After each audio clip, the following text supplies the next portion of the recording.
Assalamualaikum warahmatullahi wabarakatuh. Salam sejahtera untuk kita semua. Perkenalkan, nama saya Putri Chandra Ayu, STPMSI. Saya adalah dosen pada program studi Teknik Pertanian Biosistem Fakultas Pertanian Universitas Sumatera Utara. Video ini dibuat sebagai bagian dari dokumen pernyataan diri dosen dalam unjuk kerja Tridharma Perguruan Tinggi, khususnya pada unsur pendidikan dan pengajaran pada program sertifikasi dosen pada tahun 2026.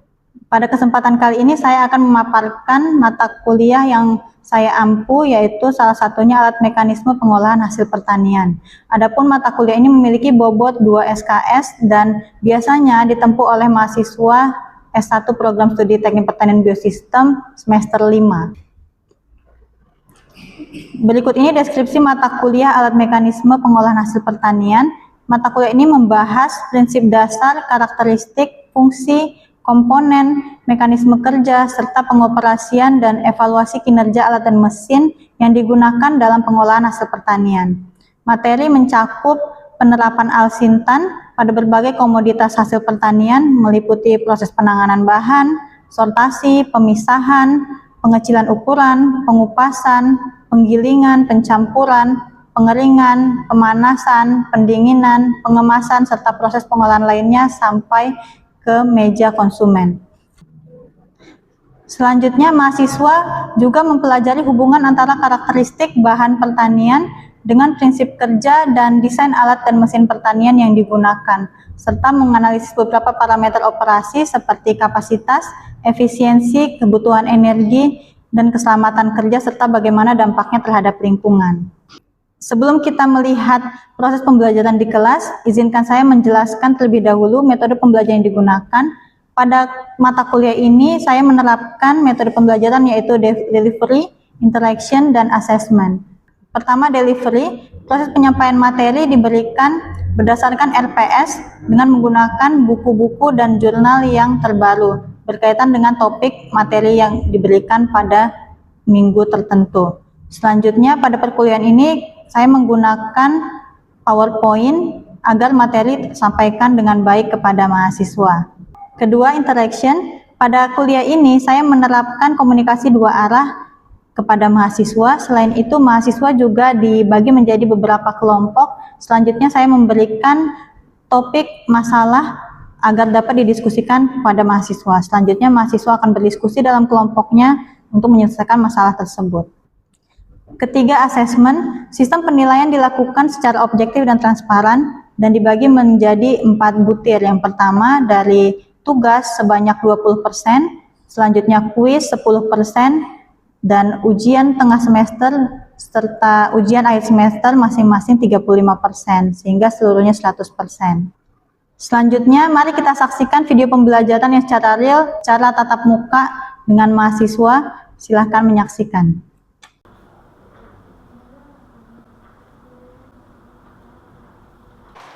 Assalamualaikum warahmatullahi wabarakatuh.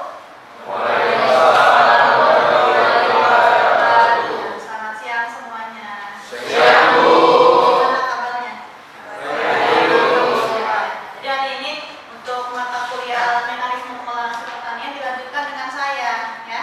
Ini pertemuan ke-13 ya. Sebelumnya kalian sudah masuk dengan siapa aja, Mas?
UAS. Jadi UAS ada juga dengan saya. Oke, kita lanjut saja ya. Saya rasa kalau CPLI udah tahu semua kalian ya, sudah dijelaskan dari awal sampai pertemuan selanjutnya. Yang paling penting di sini kalian harus paham CPMK-nya. Jadi setelah mengikuti mata kuliah ini, pertemuan hari ini kalian diharapkan mampu menganalisis mekanisme kerja dan kinerja alat pengolah kopi. Ya tentunya dengan mempertimbangkan standar keamanan lingkungan dan ekonomi. Ya, jadi kalau misalnya nanti industrinya skalanya bagaimana, penggunaan alatnya bagaimana, gitu ya. Selanjutnya yang kedua, kalian juga akan mampu mengevaluasi penggunaan teknologi mutakhir dalam sistem pengolahan kopi. Tentunya bisa juga memberikan kritik terlebih terhadap masalah produksi hasil pengolahan pertanian, ya. Jadi kalau kita bicara kopi, ini ya, nggak jauh-jauh juga dengan agribisnis, ya kan?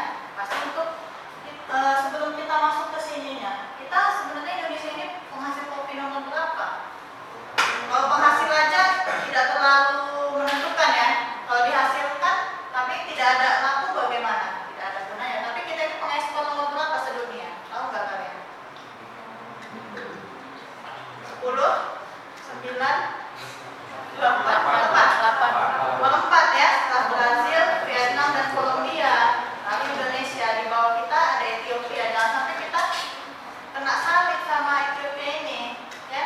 Nah, jadi kenapa kita bisa menghasilkan kopi dengan supaya bisa menjadi ekspor di nomor 4 itu? Nah, banyak hal yang harus kita perhatikan. Yang paling pasti, kalau kita mau ekspor, pastinya harus sesuai standar. Ya, kalau di Indonesia sendiri standarnya SNI. Tapi kalau kita mau keluar negeri, overseas ya, jadi kita harus selain SNI banyak lagi. Misalnya standar apa lagi kira-kira?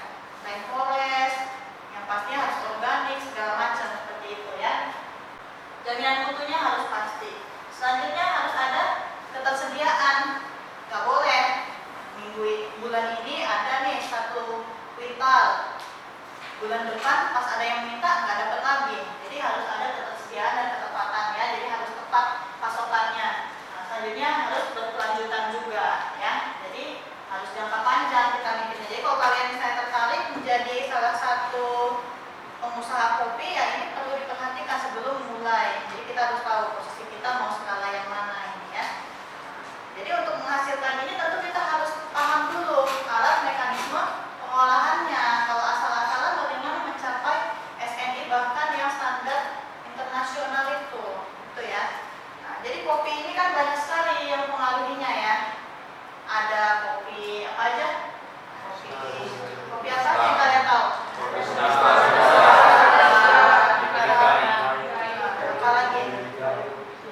Terus ada lagi, ada yang bilang kopi Lintong, kopi Mandailing, itu apa lagi tuh? Coba, Alvin, gimana itu? Sebenarnya itu lebih ke varietasnya. Varietasnya, oke. Terus? Baru asal dari daerah kopi tersebut. Oh, oke, asal tumbuhnya ya. Nah, jadi ada kopi apa aja? Lintong, Aceh, apa lagi yang kalian tahu? Aceh Gayo ya. Apa lagi? Toraja, Naru, apa lagi? Mandailing, akhirnya dibilang juga ya. Saya kira nggak ada yang ingat. Jadi lokasi tumbuh dan ketinggian ini juga mempengaruhi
bantuan. Ini yang paling bagus ya. Originalnya kalian lihat masih bertabrakan sedikit ya. Yang mana yang paling bagus menurut kalian? Pisahnya. Smoothing ini ya, agak smooth dia. Tuh ya. Selanjutnya ini itu tadi kopi Java plain, kopi Jawa. Ini selanjutnya kopi Sumatera ini. Ini senior kalian ini yang meneliti ini. Nah ini ada satu lagi nih dari penelitian kita juga ya di PTB ini, saya juga untuk membedakan Arabica dan Robusta. Walaupun orang udah tahu beda, tapi kan kita buktikan juga ya ternyata bukan hanya secara kimia dan cupping aja, dari NIR juga. Padahal kalau kita ukur seperti ini aja dia ya spektranya, nah ternyata bisa dibedakan dan 99% bisa dibedakan dia. Secara statistik juga nih, karbohidratnya beda kan, proteinnya juga beda nyata. Tapi kalau lemaknya aja yang sama. Oke, sampai sini ada yang mau bertanya kira-kira tentang ini? Jadi jangan hanya suka minumnya, kita harus tahu juga pengolahan pasca panennya. Ini secara umumnya ya, dipetik buahnya, selanjutnya dilakukan pengupasan ya. Ada yang dikupas, ada yang tidak dikupas, ya kan? Tergantung metode pengolahannya. Makanya tadi saya sebutkan ada metode pengolahannya. Nah, selanjutnya ada proses pengeringan juga di sini. Setelah kering nanti ada proses penyangraian. Saya rasa ini sudah sering sekali kalian lihat ya. Dan jadilah kopi siang ini. Jadi pengolahannya ini kan ada dua ya. Dan tadi ada basah. Jadi bukan berarti semuanya bakalan dikupas. Ada juga yang kupas itu setelah kering. Gitu. Jadi kalau yang cara kering dan cara basah kita bedakan. Kalau cara kering, nah ini tahapannya buah kopi langsung dijemur seperti itu. Oke, ini kan tadi banyak nih ya cara basah ini. Ada yang bisa jelaskan nggak saya kira-kira apa aja proses basah? Kalau kering kan ini natural, ya kan, natural proses karena tidak melibatkan pencucian. Kalau yang basah gimana? Apa coba Linda? Kalau yang basah itu pertama diseparasi Bu antara buah jadi kemudian setelah itu cuci Bu, setelah dicuci baru dimasker, setelah itu dipisahkan di jalan kulitnya Bu, kemudian setelah itu yang bijinya itu dimasukkan ke kulit, didiamkan selama 1 hari, kemudian Nah, ya betul, itu proses apa namanya? Ada yang ingat? Full wash ya. Tapi ada juga beberapa proses lain lagi. Selain full wash kan paling sedikit ya fermentasinya. Kalau yang lama, ada pernah dengar metode lain? Apa mau nggak? Hani ada. Hani itu bagi lagi nanti. Ya, jadi itulah yang jadi tugas kalian ya. Nah, jadi udah terbiasa lah teman-teman saya. Tugasnya di tengah-tengah pun muncul. Jadi biar jangan lupa kita kan. Jadi nanti kalian coba buka kelas usulnya, udah saya masukkan di situ. Jadi udah ada deadline-nya juga. Jangan sampai lewat deadline. Lewat deadline udah cut off dia, nol nilainya ya. Jadi selesaikan sebelum waktunya ya. Jadi ini soalnya sebutkan dan jelaskan secara terperinci minimum 3 aja jenis pengolahan pasca panen kopi yang menggunakan metode basah. Ya tadi kan udah dibilang Moga Hani. Hani ada jenis-jenisnya lagi tuh. Nah, Ida tadi udah bilang full wash. Ada lagi. Ada yang sulit. Ada yang mau nambahin lagi nggak di sini? Jenis pengolahannya. Apa Ida? Coba. Ada semi-wash juga. Semi-wash apa lagi selain itu kira-kira? Ada proses wine juga. Proses wine itu fermentasi itu panjang sekali ya. Itu tugas kalian ya. Jadi nanti masing-masing orang minimum 3. Bisa ya? Aman. Jangan lewat deadline ya. Pengolahan pasca panennya. Tadi kan udah panen nih. Setelah panen kita olah lagi pasca panen. Nah, jadi kalau udah dipanen, udah disortasi, dapat yang merah-merah. Kenapa yang hijaunya nggak diolah aja? Nah, ternyata diolah juga ya. Tapi nanti bakalan tersortir juga di akhir. Karena proses pematangan itu kan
lebih besar dibandingkan yang menggunakan tenaga gerak manusia. Betul, betul semua ya. Ada satu yang paling penting nih sebelum menentukan. Tadi kan di awal secara ekonomi juga ya kan? Apa kira-kira? Harus bergantung dengan skalanya. Kita industrinya skala apa nih? Kalau misalnya skalanya rumahan, kita kasih ini tidak apa? Tidak BEP ya kan? Nggak balik BEP-nya seperti itu ya. Jadi ini prosesnya ya. Buang masuk ke hopper. Kita tahu semua hopper yang mana ya? Udah lah, saya nggak tahu ya.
jelas ya? Oke. Jelas itu. Ya, yakin. Kita lihat nanti ya pas puas ya. Saya harap memang jelas ya. Oke, setelah kering diapain lagi? Dikupas kulit tanduknya ya kan? Kulit tanduk kopi. Ini saya ada bawa sampel nih, bukan sampel penelitian.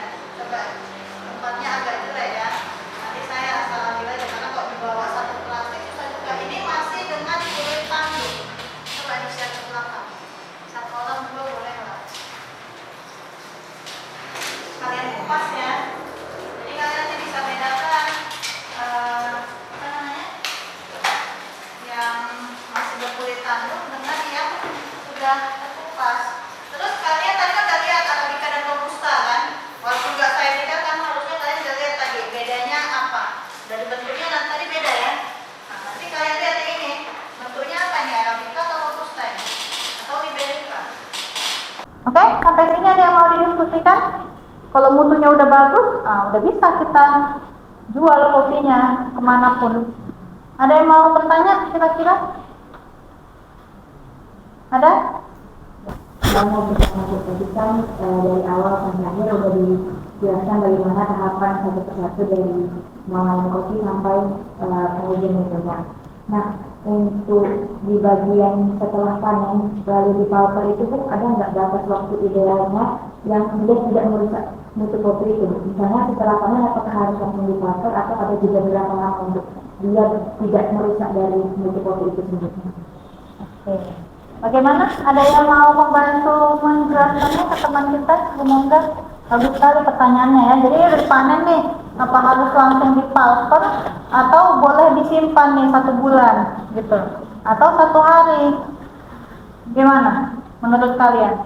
Saat sebelum dipulper kira-kira kadar airnya berapa? Berapa lo mau nggak kira-kira? Di atas 70 gitu? Apa di bawah 50 menurut kamu? Pasti di atas 50 ya, tadi aja yang udah dipulper masih 50% dia.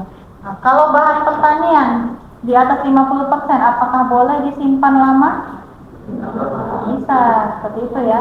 Kalaupun kita simpan, kemarin waktu kalian, belum pernah ya, kalau seminar kalian waktu praktikum kemarin, kopinya itu hanya bertahan 1 malam. Begitu terlambat dipulper, busuk. Seperti itu, busuk luarnya, dalamnya juga menguning ya, seperti itu.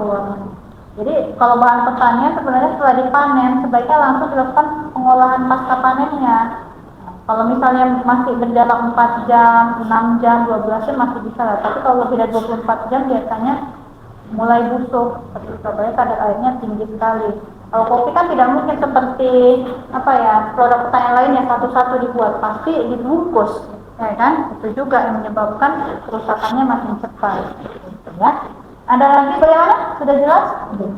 Jadi kalau misalnya punya lahan kopi, adalah di situ pulpernya, ada di situ tempat pengeringannya biar aman. Ya, atau kalau mau pengolahan wine, ya jadi bisa dibawa lah pakai plastik-plastiknya. Ya, jadi dari mata kuliah ini ya itulah yang diharapkan tadi CPMK. Jadi kalian bisa melakukan pengolahan hasil pertanian untuk produk kopi ini. Dilihat dari sisi ekonominya, sisi lingkungannya, dan sisi mesinnya. Jadi kalian bisa pilih yang mana nih. Kalau misalnya skala saya segini, bagusnya pakai mesin yang mana? Seperti itu, ya. Oke, ada lagi yang ingin bertanya? Pas ya. Oke, jadi tugas terakhir ya, tugas kelompok. Silahkan nanti Paul ya, kompinya bagilah kelompoknya 4-5 orang. Saya harapkan random, jangan sesuai teman-temannya sudah. Karena ini kan kita lihat supaya kalian nanti bisa bekerja sama dengan siapapun, gitu ya. Jadi setiap kelompok pilih satu skenario pengolahan kopi. Boleh natural, wash, black honey, red, yellow honey, wine, atau semi wash. Ya, jadi kalian evaluasi dan rancang mekanisasi pengolahan kopi dari hulu hingga hilirnya. Jadi dari panen sampai dapat kita minum. Oke? Demikianlah kuliah kita hari ini. Terima kasih atas perhatiannya. Semoga bermanfaat. Assalamualaikum warahmatullahi wabarakatuh. Selamat siang dan sampai jumpa di pertemuan berikutnya. Demikianlah pemaparan video unjuk kerja Tridharma Perguruan Tinggi dalam bidang pengajaran. Terima kasih atas perhatiannya. Assalamualaikum warahmatullahi wabarakatuh. Salam sejahtera bagi kita semua.